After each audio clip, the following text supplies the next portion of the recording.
I was literally in tears, crying when I was researching this video. I'm hoping I can get through it without shedding any tears. I do have a box of tissues close by, in case I do. I've been in this space assisting others with their mental wellness and nonprofits. I say that because I'm Italian and I need to move my hands. I'm sure you can tell I'm from New York.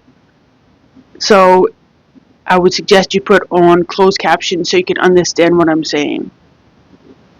Also, I'd appreciate if you like the video because it does set to the algorithm to push it out to more people that might not normally see it. If you would love to subscribe, that would be great. The goal is to get to 15,000 subscribers so we could put a donate link in front of the video if you donate to the nonprofits we feature and serve on this channel.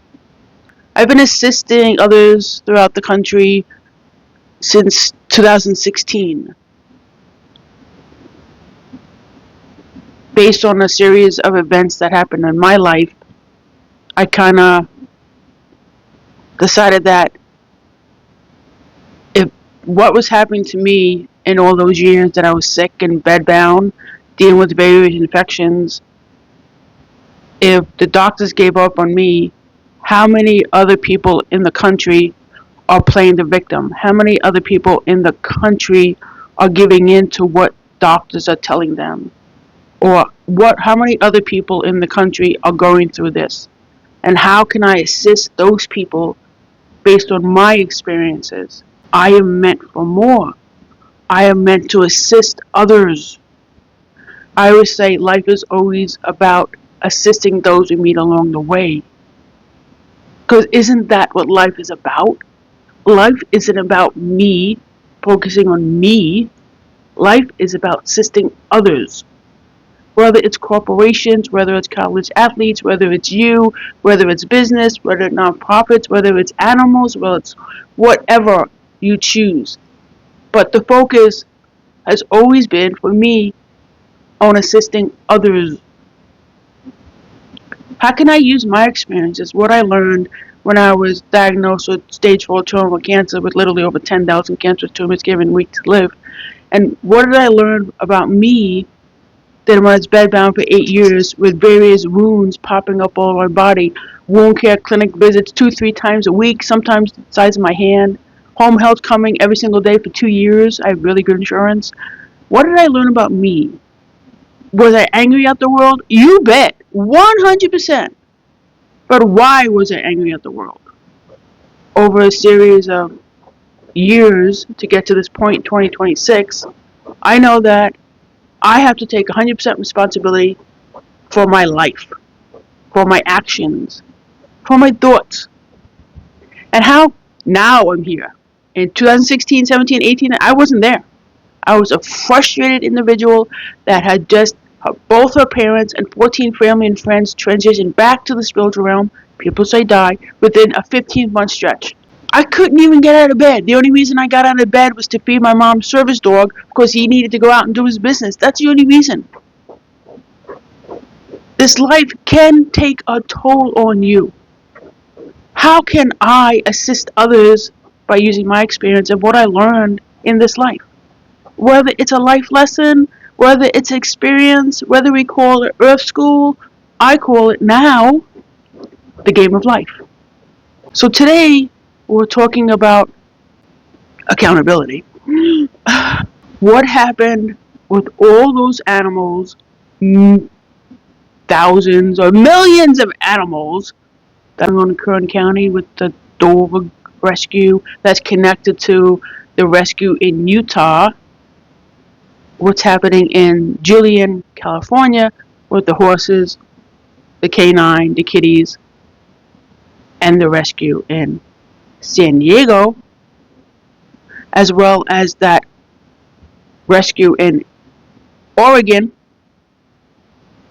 the rescue in southern Arizona, and all the people and rescues that for some reason send their animals to run another rescue, supposedly because they say they're no-kill rescue.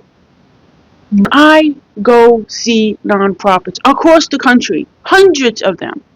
I do not assume they are a great nonprofit just because they have a digital footprint. With this day and age, anybody could start a nonprofit or have an EIN number. Hundreds of stories online about all these nonprofits that scammed someone based on a digital footprint, and how many corporations lost millions upon millions of dollars because they believed the digital footprint. The tragedy of what is happening in America with these nonprofits is not only 100% the fault of the nonprofits that are killing animals, but it's also can be directly the fault of the people sending their animals to an unverified rescue across the country or even in the same state. Because they don't verify it. They just believe the website, believe the EIN number. When the someone says, well, fill out this application so I know you're legitimate. An application doesn't prove you're legitimate. Again, been assisting nonprofits for the last 10 years. Out of all the nonprofits I went to or wanted to went to based on their social media footprint, based on the fact they have a website. That's one of my requirements. They must have a website. I'm going to go see them. They must have a website. Supposedly that word no-kill is very important to rescues, animal rescues. But let me tell you about the word no-kill. In Arizona, Maricopa Animal Shelter is no-kill, but that only means that 90% of their animals make it out alive. 10% don't.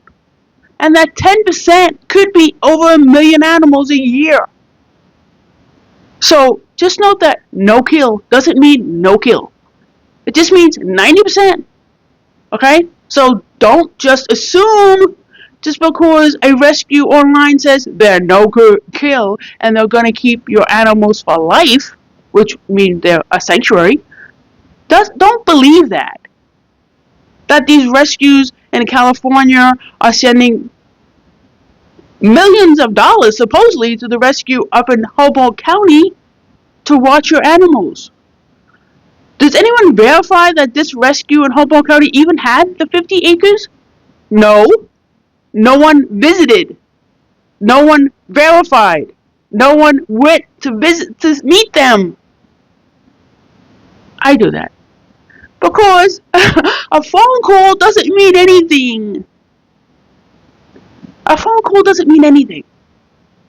And I don't know if people are lying to me on a phone call. Usually I can tell there's something off, but I like to, first of all, assist the nonprofits, putting them on the map so they could flourish and go further, helping them, assisting them with their mental wellness.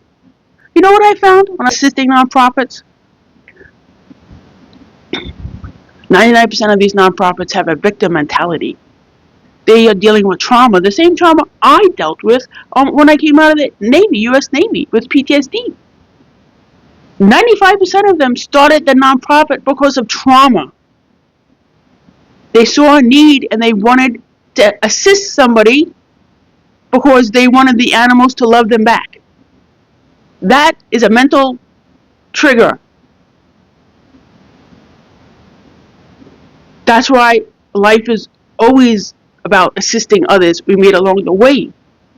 We all have experiences that we can assist others. That's very important. It's also very important to meet the people that own the nonprofits, as well as meeting the people that own the corporations. If I reach out to a corporation, I said, hey, I'm in town, I'm in Arizona right now. We're reaching out to 25 nonprofits in small and tiny towns out Arizona. I would like to discuss. If they say they can't meet me in person, that to me is a red flag. Who doesn't want to meet me in person? I'm a social butterfly. I'm providing value and service to them. Why wouldn't they want to meet me? I have a media kit. Why wouldn't they want to meet me?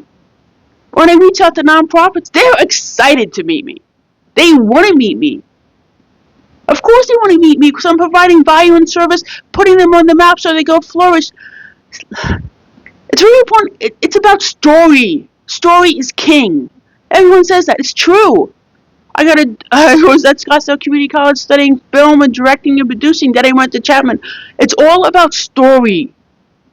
Story kind of makes the world go around. If you hear someone's gut-wrenching story and they ask you for donations, 100% you're going to help.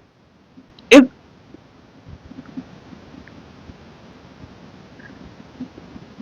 this,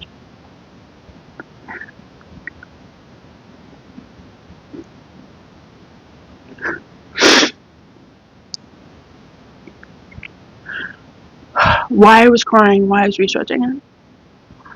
All these animals are being killed because a nonprofit or a person or organization didn't do their due diligence to visit where they were sending money to or where they were sending the animals to. And I don't understand why. Thankfully, I do that. And people could trust me. Why? Everyone in this world has the ability to change someone's life for the better. Why aren't you doing it? Did we become such a fractured society that businesses, corporations, nonprofits don't want to look themselves in the mirror? And they're bringing in so much money that they don't have to go vet another company? What about the animals? What about the small town communities that are going under because no one's assisting the small town communities? And by the way, the small town communities are the backbone of America. I tell people all the time. The reason I try not to take highways unless I have to. America doesn't live off the highways. America lives off the small and tiny towns. And you know what I know about America? It's Southern hospitality in all 50 states. 100% Southern hospitality. This is a country that I love. And I actually just wrote a song about it for my Solution H.O.R.S.E channel. Why aren't the animals the priority? For the rescue, the multi-million-dollar rescue in Utah, who has a list of over 5,000 rescues where they bring in millions of dollars for that list. But yet they never vetted any of the nonprofits. It's just a paper trail. People lie on paper, especially if there's money involved. I know I'm not missing anything. What are you missing? Isn't it time to those companies that you're paying money for a digital footprint do not know if the nonprofits exist? I am the only one that I know in the entire country that does it. And I do it to assist the nonprofits. The small and tiny towns in America are slowly closing down and not flourishing. And this is the backbone of America. Why can't the corporations give their millions and billions of dollars to the small and tiny town nonprofits? I go to nonprofits in small and tiny towns that have usually less than 6,000. But isn't it time for all of us, rather than believing the rescue in Utah that has a list of 5,000, rather than believing them, you do your due diligence and you donate locally to a nonprofit after you go visit them and know they are legitimate. And it's very important when you do that, that if you're talking to the founder or the board members, all the rescues I go to must have a minimum of 3 board members, and I must connect with the board members. Just because the board members are listed on the tax return doesn't mean they even exist. You have to physically go talk with them.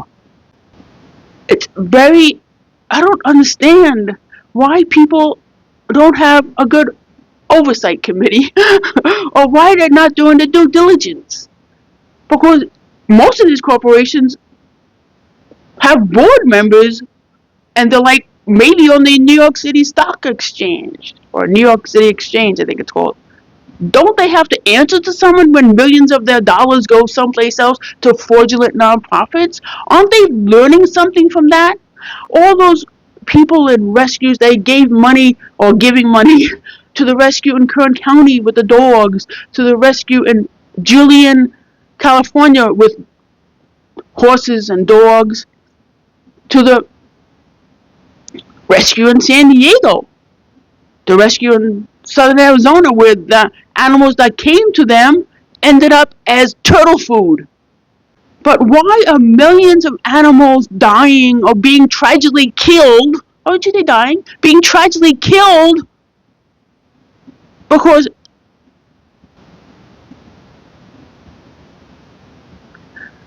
people are not caring about them. People are not caring about them. Thank you for following the situation and choosing to be part of the solution. Part 2 is coming soon. I am the Solution H.O.R.S.E. Through the H.O.R.S.E framework, H-O-R-S-E, health, opportunity, relationships, support, and evolve, we manage risks, address gaps in oversight, and bring direct support to small-town community nonprofits. As our tagline says, one act of service for all easily becomes one incredible story to share. Subscribe now and assist us in reaching our 15,000 subscriber goal so we can place the donate button right in front of the video, making it easier for you to donate to the nonprofits we serve and feature. Drop your thoughts in the comments and I'll see you in part 2. Toodaloo!